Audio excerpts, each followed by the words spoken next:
Hola, ¿qué tal? Les voy a narrar un cuento del escritor Jorge Ibargüengoitia, titulado Jorge Ibargüengoitia. Comenzamos. La conferencia dio principio con 5 minutos de retraso y con la asistencia del conferenciante, el jefe del departamento de literatura, el señor Crespo de la Serna y 46 desconocidos. Después de presentarse a sí mismo, el conferenciante explicó que no iba a leer la conferencia por la sencilla razón de que no la tenía escrita, y que no la tenía escrita porque consideraba que si dicha conferencia formaba parte de un ciclo intitulado Los narradores ante el público, y allí estaba el narrador, y allí estaba el público. No hacía falta ningún papelito. Dijo que lo ideal sería que el público preguntara y el narrador contestara, pero que como creía que el público real era incapaz de hacer preguntas atinadas, iba a comenzar haciendo las 3 preguntas fundamentales que hubiera hecho un espectador ideal. Iba a responderlas y que después el público real tendría derecho a hacerle las preguntas que considerara pertinentes. Las 3 preguntas fundamentales fueron las siguientes. ¿Por qué escribía el conferenciante? ¿Cómo escribía? ¿Qué escribía? La primera se refería a sus motivos, la segunda a sus métodos y la tercera a sus obras. Al contestar la primera pregunta, el conferenciante declaró que escribía por deformación profesional. Los escritores se llaman escritores porque escriben y tienen que seguir escribiendo para seguir llamados escritores. Los escritores son como las gallinas que tienen que poner un huevo de vez en cuando para justificar su existencia. Este es el motivo fundamental de todo escritor. Escribe porque es escritor, pero además todo escritor tiene motivos secundarios. Hay quien escribe por dinero, hay quien escribe por vanidad, hay quien escribe porque cree que sabe algo que los demás ignoran y que conviene que todo el mundo sepa. Hay quien escribe porque quiere leer un libro que no existe. El conferenciante declaró que lo que ha ganado por los libros que ha escrito es una miseria incapaz de tentar a un mendigo, que los elogios que ha recibido son nada comparados con las censuras que se le han hecho, y que además ha sido elogiado por sus vicios más censurables y censurado por sus virtudes más elogiables.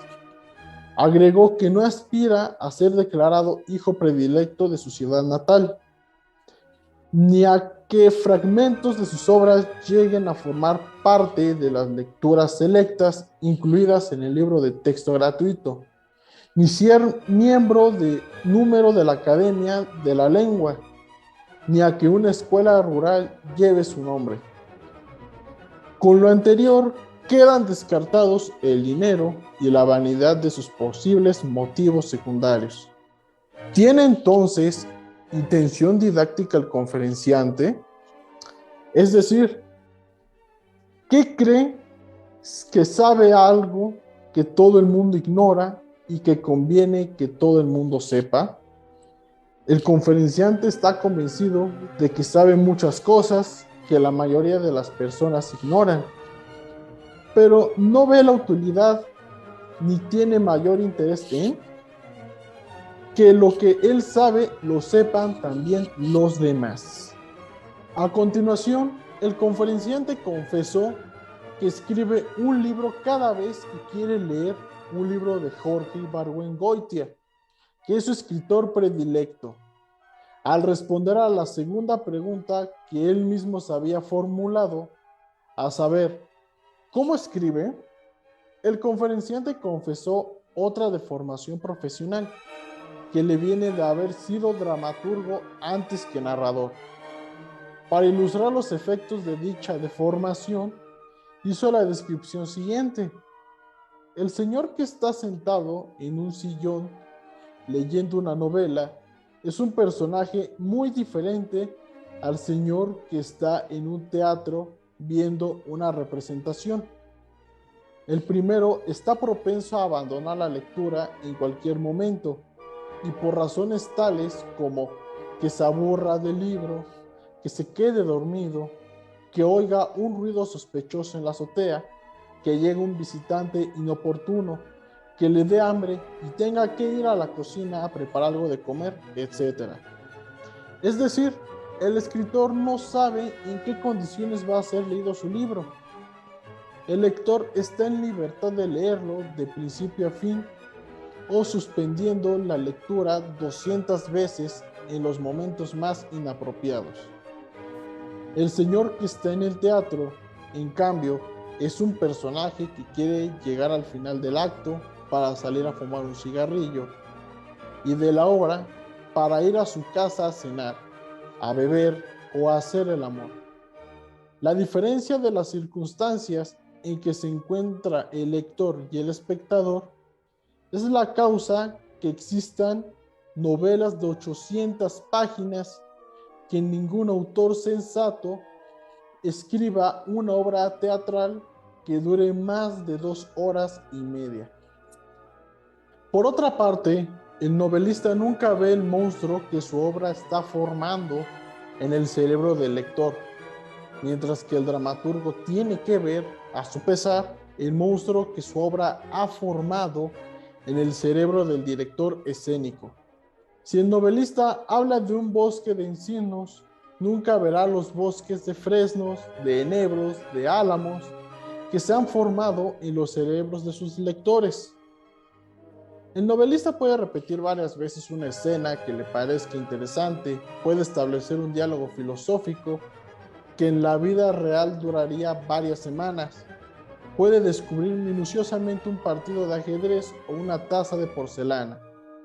Y puede hacer todo esto porque el lector, por su parte, puede saltarse un capítulo entero, leer una página de cada 10, leer todo el libro sin entenderlo o simplemente dejar el libro a un lado sin causar en el autor de novelas la angustia que produce en el dramaturgo un espectador que se queda dormido y ronca o que se levanta a la mitad del segundo acto y se va del teatro. El conferenciante concluyó su explicación diciendo que la deformación profesional de dramaturgo que tiene le ha impedido aprovechar las ventajas del novelista y que su obra más larga, Los Relámpagos de Agosto, pueden leerse de un tirón y en 2 horas y media. Su novela es la novela de un dramaturgo. A la tercera pregunta, ¿qué escribe? El conferenciante respondió que su obra narrativa consiste, a la fecha, en una novela y un libro de cuentos que no ha sido publicado, por lo que iba a referirse exclusivamente a la primera. El supuesto narrador de Los Relámpagos de Agosto es el general de división José Guadalupe Arroyo, que participó en la Revolución del 29 y que se siente vilipendiado, injustamente relegado, mal retribuido y mal interpretado. De su narración se desprende lo siguiente, que el general Arroyo es capaz de participar en una conjura, pero incapaz de comprender cuáles son los fines que persigue dicha conjura, quién la provoca, qué es lo que quieren sus enemigos y, lo que es peor, qué es lo que quieren sus amigos. Capaz de dar protección a don Virgilio Gómez Urquiza, gobernador del estado, que es secuestrado por los cristeros, mientras Arroyo espera a estos últimos en la cañada de los compadres. Capaz de respetar la vida del padre Jorgito, pero capaz también de fusilar a su sacristán. Capaz, en un arrebato de furor, de arrojar en una fosa recién cavada a quien el día siguiente será nombrado presidente interino. Todas estas características, dijo el conferenciante, él las comparte con su personaje. Él se siente vilipendiado, injustamente relegado, mal retribuido y mal interpretado. Es capaz de participar en una conjura, pero incapaz de comprenderla. Capaz de planear grandes operaciones, pero incapaz de cuidar los detalles. Es respetuoso con los fuertes y despiadado con los débiles. Inoportuno en sus explosiones de furor y muy torpe para cortejar a la autoridad. Además, el conferenciante confesó que a él también le gustaría tomarse una botella de coñac, Martel, cada vez que se siente deprimido, resfriado o eufórico. El general Arroyo concluyó: el conferenciante es una máscara de Jorge Ibargüengoitia. El general Arroyo se rasura en el Pullman cuando el tren entra a la Ciudad de México, porque el conferenciante le gusta rasurarse en el Pullman cuando el tren entra a la Ciudad de México. El tren llega a la estación Colonia. ¿Por qué no la describe el general Arroyo? ¿Por qué tanto el general Arroyo como el conferenciante conocen la estación Colonia? Entonces, ¿para qué describirla? El general da órdenes perentorias al jefe de estación, lo cual es uno de los sueños dorados del conferenciante. El velorio del general González se efectúa en una de las casas de Londres, que el conferenciante, que vivía enfrente, siempre consideró propia para velorios. Los generales toman mezcal en el paraíso terrenal, porque al conferenciante le gusta el mezcal. El general Arroyo no describe la mesa cubierta de vasos de sangrita, saleros y limones chupados, porque al conferenciante no le gusta la sangrita y porque al general Arroyo nunca describirá una mesa ni limpia ni sucia cuando tiene cosas más importantes que decir. Con esta explicación terminó la primera parte de la conferencia y a continuación el conferenciante invitó al público a hacer preguntas que fueron las siguientes. Un joven que estaba en la primera fila, llamado Uriel, comentó: quiero hacer una crítica de su novela y de lo que usted nos acaba de decir. Sus intereses son completamente egoístas. Usted solo piensa en sí mismo. Ha escrito una novela solo para divertirse. Yo creo que un escritor que no se interesa en los problemas de su época está condenado al fracaso. Su novela está destinada a quedarse en el cuarto de los cachivaches. A lo que el conferenciante respondió, haciendo a un lado la circunstancia de aquello que no era una pregunta. Dígame una cosa, ¿ha leído usted mi novela? Uriel respondió: no. A lo que el conferenciante, enojado, le respondió al joven: entonces, ¿a qué vino? Uriel dijo: a ver qué era lo que usted tenía que decir. A lo que el conferenciante respondió: si no ha leído mi novela, no ha entendido nada de lo que he dicho en mi conferencia. Sepa usted que mi novela ha ganado un premio internacional. Ha tenido una edición cubana de 10,000 ejemplares, una edición mexicana de 4,000 ejemplares. Ha sido publicada en forma condensada en una revista que tira 80,000 ejemplares. Ha sido traducida al checo, al rumano y al polaco. Así que no se puede decir de ella que esté entre los cachivaches. Y si puede interesarle a un polaco, es porque refleja algunos de los problemas de nuestra época. Entonces es ahí donde se escucha un murmullo en la fila 14, a lo que el conferenciante respondió: ¿quién habló por ahí? Y era una chica francesa, la cual comentó: el señor no criticó su novela, sino su conferencia, lo cual me parece lícito. El conferenciante respondió: ¿no oyó usted bien? El señor se refería a mi novela, porque habló de cachivaches. Una conferencia no puede quedarse entre los cachivaches. Hubo un silencio debido a que el conferenciante había derrotado a sus oponentes en toda línea. El señor Crespo de la Serna pidió la palabra. Yo creo que usted, sin intentarlo, ha escrito una interesante tragicomedia sobre la Revolución Mexicana. Su obra me parece auténtica. profunda, conmovedora y sumamente interesante.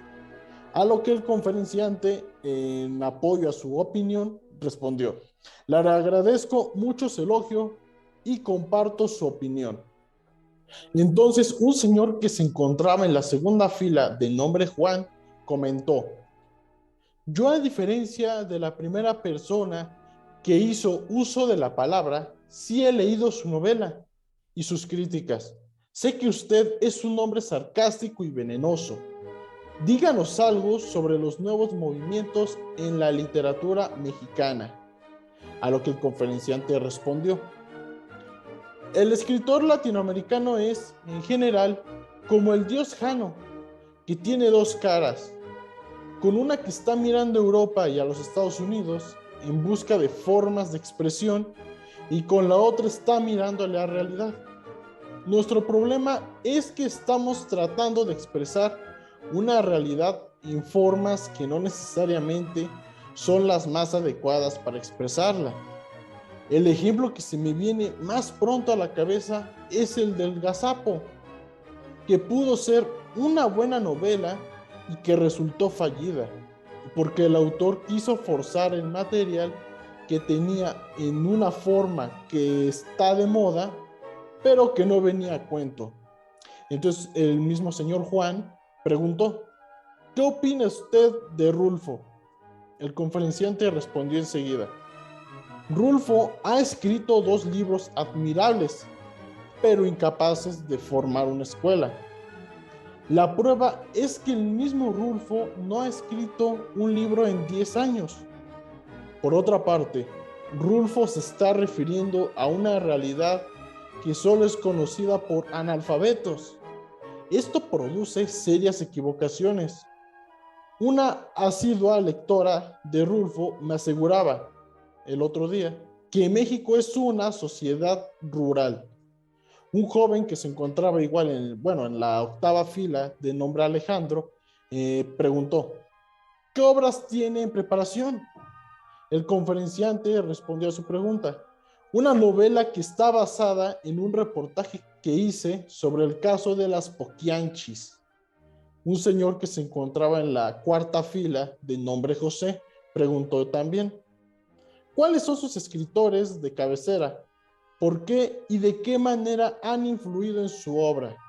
A lo que el conferenciante respondió: primero voy a contestar la segunda parte de su pregunta.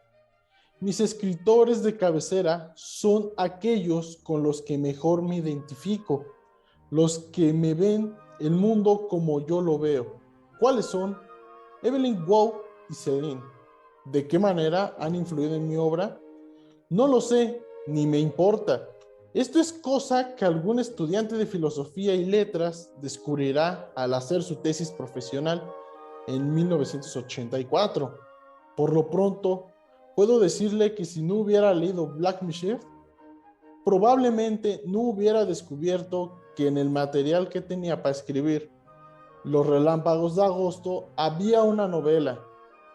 Un señor que estaba en la sexta fila, de nombre Pedro, comentó: hay cosas en lo que usted ha dicho que me parecen, cuando menos peculiares. En primer lugar, eso de que los escritores estén mirando hacia Europa y los Estados Unidos en busca de influencia.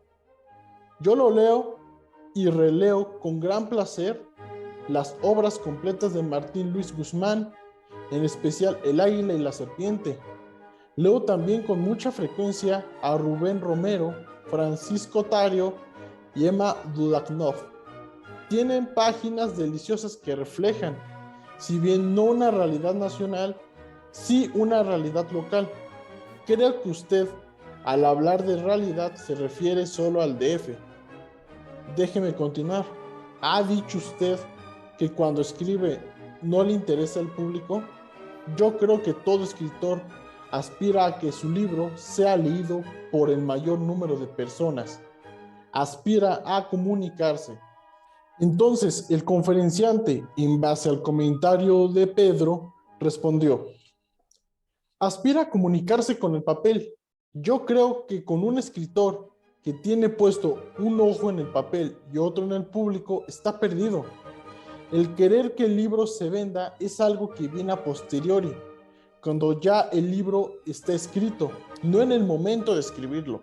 Es como querer que los hijos tengan éxito en la vida. Escribir un libro para que lo lean millones es como querer tener un hijo para que sea como Napoleón, a lo que Pedro respondió. Pero usted está de acuerdo en que hay que tratar de que los libros se vendan no solo en México, sino en toda la República. El conferenciante contestó, sí, estoy de acuerdo en eso, pero creo que la distribución es muy mala. A lo que Pedro volvió a responder, en eso yo también estoy de acuerdo.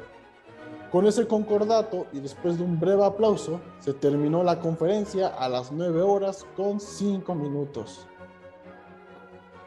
Bueno, esto fue la lectura del cuento Jorge Ibargüengoitia.